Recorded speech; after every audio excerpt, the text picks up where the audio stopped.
ከሰሞኑ በቲክታክ ምጧን አስተላልፋለች በሚል አነጋጋሪ የነበረችው ቲክታከር እናቷ በቤታቸው ውስጥ ሞተው ተገኙ።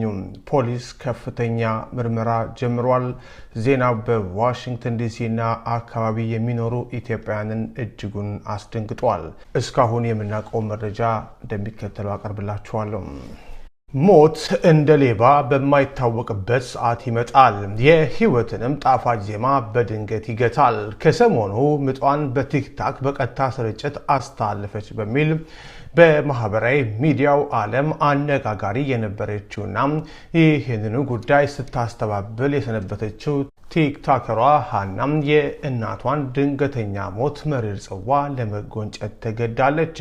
አፍቃሪ እናቷ ወይዘሮ ደንቤች ሰርኮባም ባልታሰበና ልብን በሚሰብር ሁኔታ በመኖሪያ ቤታቸው መሬት ላይ ወድቀው ህይወታቸው አልፎ ተገኝቷል። በዋሽንግተን ዲሲ ኤሪያ በሜሪላንድ ነዋሪ የነበሩት ወይዘሮ ደንቤች የትላንትናዋን ሌሊት ያሳለፉት በእናትነት ጥበብና በባህል አክብሮት ነበረ።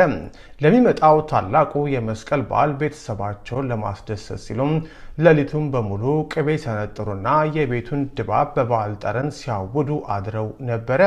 ሆኖም ያዘጋጁትን የበዓል ቅቤ ሳይቀምሱት የነገዋን ፀሐይ ሳይሞቋት ያቺ ሌሊት ለሳቸው የማትነጋ የመጨረሻዋ ሌሊት ሆና አለፈች።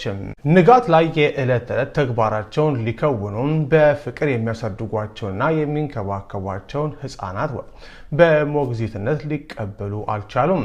የህፃናቱ ወላጆች ስልክ ሲደውሉ በወይዘሮ ደንቤች ቤት በኩል ያለው ዝምታ አስፈሪ ነበረ።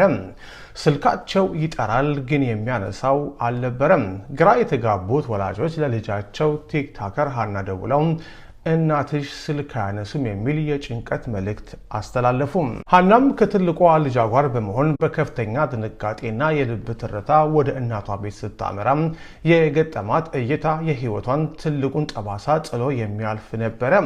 ያቺ ጠንካራ እናት፣ ያቺ የቤተሰብ ምሰሶ ወደ ቤቱ መግቢያ በር አቅራቢያ መሬት ላይ ወድቀው ነፍሳቸው ከስጋቸው ተለይታ አገኘቻቸው። ያቺ ቅጽበት ለሃናም ሆነ ለቤተሰቡ ዓለም የጨለመችበት መሪር ሐዘን መርዶ የተሰማበት ቅጽበት ነበረች።